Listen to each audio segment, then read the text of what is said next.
Hey guys, तो अभी अभी एन ओपन लेटर की एक न्यू वीडियो आई है, इज होम्योपैथी अ स्कैम।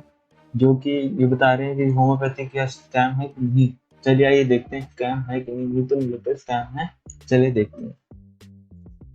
अरे आपको बचपन में याद है जब कभी सर्दी जुकाम होता था तो कई बारी घर वाले एक ऐसे डॉक्टर के पास ले जाते थे जो ना कड़वी दवाएं देता था ना इंजेक्शन देता था बल्कि मीठी मीठी मीटिंग गोलियां हो देता गया। था और सरप्राइजिंगली आप वो खाकर ठीक भी हो जाते थे। अब आप भले इसे भूल गए हो मगर इसे कहते हैं होम्योपैथी और इसका पूरी दुनिया में मार्केट $17 बिलियन का हो बिलियन। चुका है। एक तरफ इनका मार्केट फल फूल रहा है, वहीं दूसरी तरफ कुछ लोग इन पर बड़े बड़े क्रिटिसिज्म के सवाल उठाते हैं। तो आज के इस वीडियो में इसी को डिटेल में समझने की कोशिश करते हैं।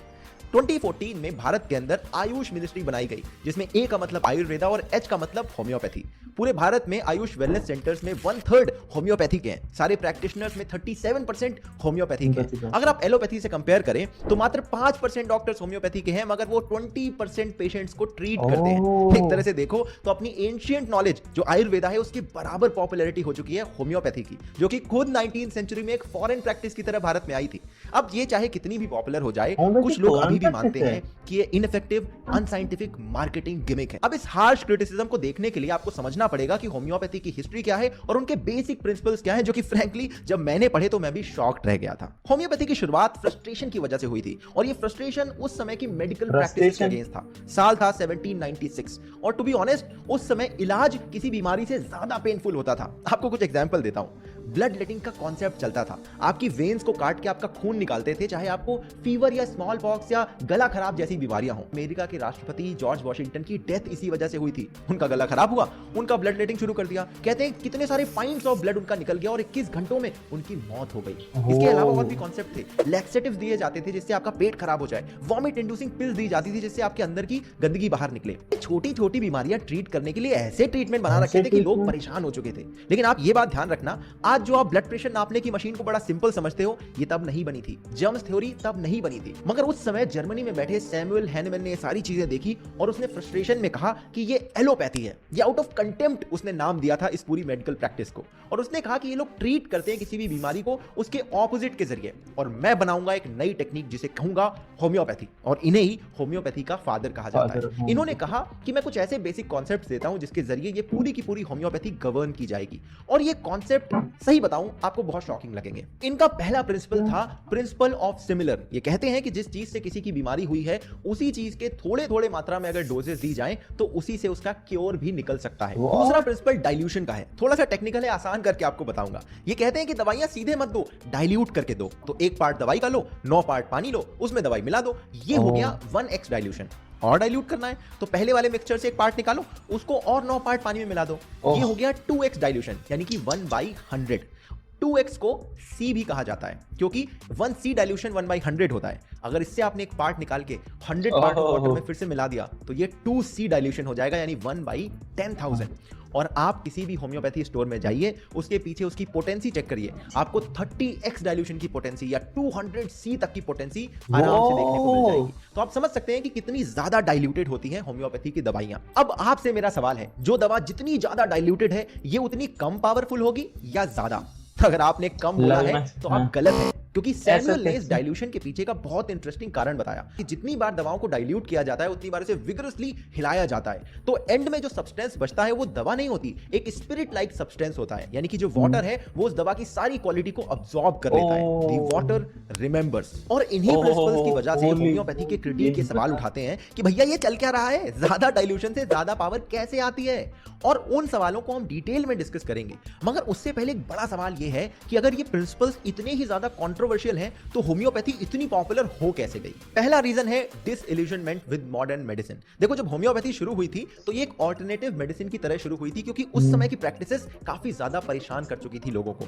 और आज भी बहुत सारे लोग एलोपैथी के रिएक्शन से, उनके साइड इफेक्ट से और बिग फार्मा को एक कंस्पिरेसी समझने की वजह से होम्योपैथी जैसी ऑल्टरनेटिव मेडिसिन पर स्विच कर जाते हैं। और आप ऐसे भी सोचकर देखो, कड़वी दवाएं और इंजेक्शन के वर्सेस में ये मीठी मीठी गोलियां कितनी अट्रैक्टिव लगती हैं। दूसरा रीजन है support from rich and influential people. मुझे पहले ऐसा लगता था कि शायद एलोपैथी की दवाइयां महंगी होने की वजह से बहुत सारे लोग जो उन्हें अफोर्ड नहीं कर पाते होम्योपैथी प्रेफर करते होंगे, बट ऐसा नहीं है।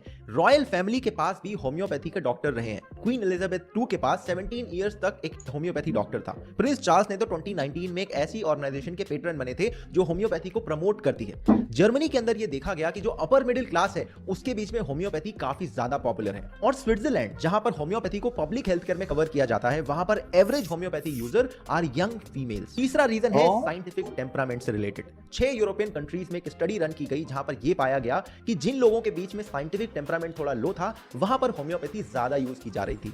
अच्छा, एक दूसरी चीज इसी स्टडी में निकल कर आई कि जो स्विट्जरलैंड में यंग फीमेल्स थी वो एजुकेटेड भी थी, वो फिर भी होम्योपैथी को यूज कर रहे हैं। तो इन्होंने कहा एजुकेशन और साइंटिफिक टेम्परामेंट में जरूरी नहीं है कि लिंक हो, क्योंकि यूरोपियन कंट्रीज में मोस्टली वो लोग जो आर्ट्स या लिटरेचर लेते हैं उन्हें भी हाईली एजुकेटेड माना जाता है। तो जरूरी नहीं है कि वो एजुकेटेड लोगों के बीच में साइंटिफिक टेम्परामेंट या साइंटिफिक अंडरस्टैंडिंग उतनी ही हाई हो। तो अब आप ये समझ गए कि होम्योपैथी पूरी दुनिया भर में इतनी पॉपुलर कैसे हो गई। अब ये जान लीजिए कि लोग इसको क्रिटिसाइज क्यों करते हैं। सारी क्रिटिसिज्म होम्योपैथी के 2 बेसिक प्रिंसिपल के अगेंस्ट ही आती है।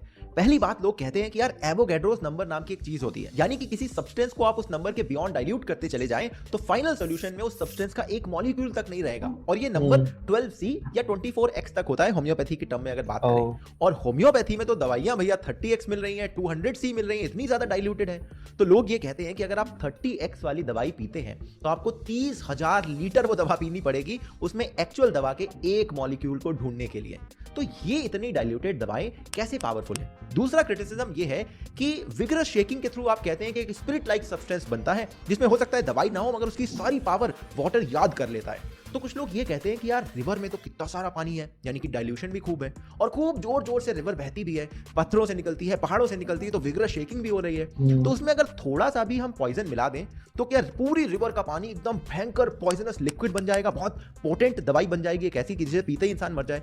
ऐसा तो नहीं होता। तो ये जो पोटेंसी और विगरस शेकिंग वाला जो पूरा कॉन्सेप्ट है इसको लेकर भी बहुत सारे लोग बड़े बड़े सवाल उठाते हैं। और आप इन क्रिटिक्स से अगर पूछें कि यार अगर इतनी ही प्रॉब्लम है तो ये होम्योपैथिक दवाई खा के लोग ठीक कैसे हो रहे हैं, तो ये क्रिटिक्स 2 तरह से एक्सप्लेन करते हैं। पहली बात, वो कहते हैं कि होम्योपैथी के अंदर जो कंसल्टेशन है डॉक्टर के साथ वो ऐसे 2 मिनट में पर्चा लिख के दवाई नहीं बन जाती, या 2-4 टेस्ट कराओ और पर्चा लिखा दवाई खा लो। बहुत ज्यादा रिगरस और थरो कंसल्टेशन होता है। घंटे घंटे भर वो पेशेंट से बात करते हैं, उसकी पूरी दिनचर्या समझते हैं, लाइफस्टाइल समझते हैं, और जब दवाई देते हैं तो उसके साथ बहुत स्ट्रिक्ट कंडीशन लगाते हैं कि अगर आप इस तरह की लाइफस्टाइल फॉलो करोगे तभी ये दवाई असर करेगी। तो कई केसेस में दवाइयों से ज्यादा वो लाइफस्टाइल चेंज काम करता है जिसकी वजह से लोगों को आराम जल्दी मिलने लगता है। दूसरा, ये क्रिटिक्स एक्सप्लेन करते हैं कि प्लेसिबो इफेक्ट नहीं होता ऐसा कि मतलब कि ज्यादा वो बताते हैं ड्रेसिंग पे दवाई दे देते हैं हर तरह से, पता नहीं कहाँ से उसकी बात होती है। काम करता है। देखिए कई बार आप किसी को चीनी का टुकड़ा भी पकड़ा दें और कहते हैं दवाई ये खा लो ठीक हो जाओगे, तो दिमाग के अंदर कुछ चीजें किक इन करती है कि ओ अब मैं दवाई खा रहा हूं, अब मुझे अच्छा लग रहा है। और इसी प्लेसिबो इफेक्ट की वजह से कई बारी होम्योपैथी की दवाई खाकर भी लोग ठीक होते हैं। ये प्लेसिबो इफेक्ट वाला कॉन्सेप्ट ना वैक्सीन की टेस्टिंग में भी आपने सुना होगा कि 2 ग्रुप्स होते हैं, एक ग्रुप को चीनी का घोल देते हैं, एक ग्रुप को वैक्सीन देते हैं और बताते नहीं कि क्या देख रहे हैं। वहां पर भी ये चेक करने की कोशिश होती है कि कहीं ऐसा तो नहीं कि प्लेसिबो इफेक्ट जिन पर काम कर रहा है उतना ही वैक्सीन काम करती है। अगर ऐसा है तो वैक्सीन फिर बेकार है। और वही प्लेसिबो इफेक्ट एक क्रिटिक्स कहते हैं कि होम्योपैथी में काम करता है, जिसकी वजह से कई बार ये काफी इफेक्टिव साबित होती है। अब आप कहेंगे कि भैया होम्योपैथी के प्रिंसिपल, पॉपुलैरिटी, क्रिटिसिज्म सारा देख लिया, कंक्लूजन क्या है? अरे कहना क्या चाहते हो? भाई कंक्लूजन ये है कि होम्योपैथी एक ऑल्टरनेटिव फील्ड ऑफ मेडिसिन है जिसमें बहुत सी अच्छी बातें हैं। अरे भाई ये थरो कंसल्टेशन करते हैं पेशेंट के साथ में, बीमारी के बियॉन्ड जाके उसकी लाइफस्टाइल समझते हैं, ये कितनी अच्छी बात है। उसके अलावा इन्फेक्शन या आर्थराइटिस में कई बार होम्योपैथी बहुत कारगर साबित होती है। कई बार होम्योपैथी और एलोपैथी का मिक्सचर दिया जाता है। उसके अलावा बच्चों में कहते हैं होम्योपैथी के साइड इफेक्ट बहुत कम होते हैं। ये कितनी अच्छी बातें हैं और इन्हें अडॉप्ट किया जाना चाहिए। वहीं दूसरी तरफ बड़े बड़े क्रिटिसिज्म भी हैं होम्योपैथी के, तो उन पर होम्योपैथ्स को और सीरियसली काम करना चाहिए और उतने ही वैलिड जवाब देने चाहिए। अरे भाई एलोपैथी को देख लो, गले का इंफेक्शन ब्लड लेटिंग से सॉल्व कर रहे थे, कितनी क्रिटिसिज्म हुई, मगर इन्होंने अपने आप को सुधारा, सवारा, रिसर्च करी और आज दुनिया भर में इतने पॉपुलर हो गए। इनका खुद का नाम सैमुअल हैनेमन ने दिया था, गुस्से में आकर उसे लेकर चल रहे हैं और अपने आप को लगातार इंप्रूव कर रहे हैं। वही काम होम्योपैथी को भी करना चाहिए। डॉक्टर शांतनु अभ्यंकर जो एक फॉर्मर होम्योपैथ और करंट एलोपैथ हैं, ये भी यही कहते हैं कि होम्योपैथी जैसी जितनी भी ऑल्टरनेटिव फील्ड ऑफ मेडिसिन है, इसमें स्क्रूटनी और क्वेश्चनिंग करके हम इनकी अच्छी अच्छी चीजों को अपना लेंगे तो ह्यूमैनिटी का विकास होगा। Need of the our is scrutiny and questioning, not the blind belief. बात है मतलब इतने सारे मुझे इतना डायल्यूशन होता है कि मतलब होम्योपैथी दवाई में और तब भी काम करती है यार, ये तो मुझे बिल्कुल ही नहीं पता था। आई डोंट थिंक कि नॉर्मल इंसानों को पता भी होगा। दिस वाज अनबिलीवेबल, इतना सारा डायल्यूशन। और जो बोल रहे हैं कि इतने 30,000 लीटर पीना पड़ेगा एक मॉलिक्यूल को पीने के मतलब कंज्यूम करने के लिए, तो ये तो बहुत ज्यादा थोड़ी है। दिस इज फिनोमिनल भाई। ओपन लेटर बहुत बड़ा वीडियो बनाऊंगा। Thanks for making this video. इतनी डिटेल में बढ़िया जान होम्योपैथी के बारे में रिसर्च से लेके हर चीज का एनालिसिस करते हुए बहुत अच्छी, बहुत बढ़िया थी। Thank you for making this video. इसी के साथ में मिलता हूँ आपको नई वीडियो में। Cause I've been living life right like I could just die